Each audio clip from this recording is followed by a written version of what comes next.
Background. In this scene, Giovanni, the protagonist, are going over the plans to capture the hacker, who is the antagonist, with his right-hand man, Johnny. There is a sense of tension in this scene because Johnny's past love interest is also helping Giovanni catch the hacker. Alright, this is my house. Also, a warning, I have a very flirty roommate, but he might have company over anyways. Ha, I bet he isn't that bad. I'm just excited for the takeout. After they both laugh, Giovanni opens the front door. Immediately, right there on the couch, starting to open the takeout was Johnny. Gio, why did you order so much takeout? There are only two of us eating it. Before Giovanni can answer, Johnny looks up and completely drops his fork into his plate, and then red starts forming around his cheeks. He isn't looking at Giovanni. He's staring exactly at Michael. Michael is shocked and blushing as well. Gio, you never told me that Johnny was your roommate. I didn't think it would be a problem. Well, anyways, I will be back. I'll let you two talk because the amount of tension in here is taking up the air. I'm about to suffocate. Sorry. Johnny and Michael both still red as cherry dart, their eyes over at Giovanni with pure anger and embarrassment. Geez, I'm going. After Giovanni leaves, Michael starts to walk over to the couch and reaches down to grab a plate to start filling his food with the takeout. Johnny still hasn't said a word. He is too shocked to speak, and he was also nervous that he would say something wrong that would ruin the entire vibe. Damn, Joe, are you going to say anything, or are you going to pretend I don't exist like you do at the office when we are having meetings?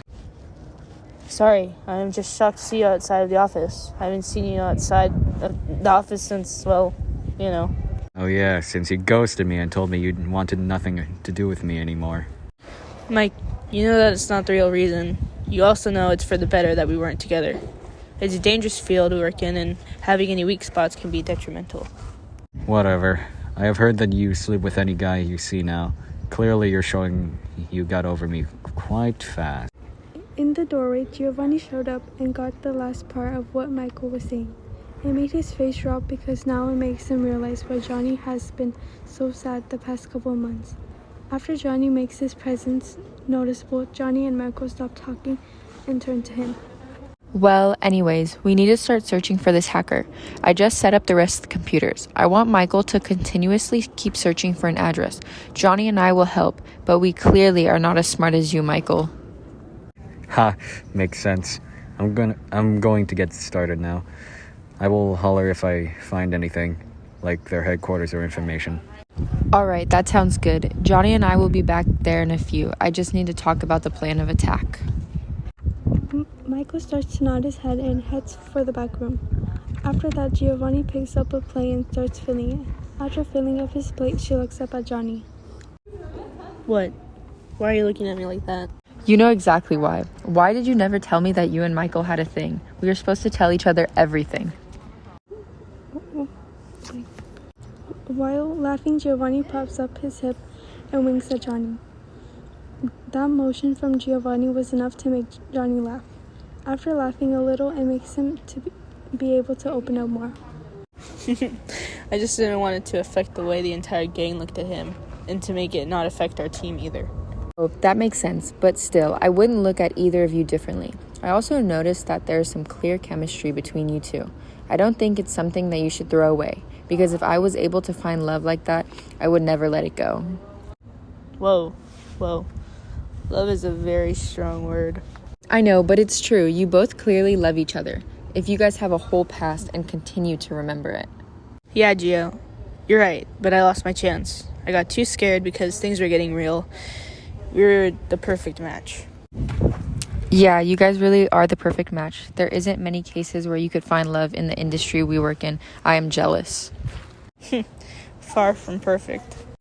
I know it feels that way, but give it some time, because the way I saw your face light up when he walked in was something I've never seen before. Before Johnny can say anything, they both hear a scream from the room that they left Michael in. I found it!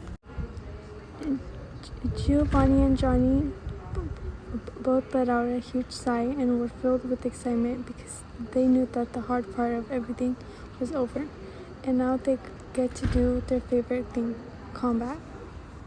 Okay, well, whoever this hacker is, they live in a modern house. Not too expensive, but not something a blue-collared citizen can live in.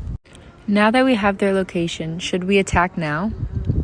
I say we go now to scan around the house and bring back evidence of them spying on us and what their main motives are. Hoping they're not home so we can get a sense of the house surrounding before we attack. Yeah, I guess that Johnny is right. It's too early to attack right now because we don't have enough information on them. It's like bringing a knife to a gunfight. Giovanni is nodding his head. He reaches over to his phone and opens up the group chat with the other mafios. Good evening. Earlier this evening, Michael found the address to the hacker. Now, Johnny, Michael, and I are going to the headquarters house. If anyone is willing to head over to the headquarters for extra backup, please respond back. After texting that text, the rest of the members started filling the chat with shocked emojis. That is an interesting group. Ugh, why does everyone know about them before me? After Giovanni sent his text, the chat was filled with laughing emojis. Anyways, whoever's heading over to the warehouse for extra backup, just heart this message I sent before. After Gio said that, many people started hearting his message. Giovanni shut off his phone and gave both Johnny and Michael a dirty look and got up to get his keys and head to the front door. After Giovanni left, Johnny and Michael both looked at each other. After all of this is done, we need to talk. Because I know we both have things we want to say and closure we need for certain things as well. Michael didn't say anything back to Johnny. He just nodded his head and started to head towards the door. This hurt Johnny, but he didn't want to wear his emotions on his sleeve, so he shook it off as if it didn't affect him at all.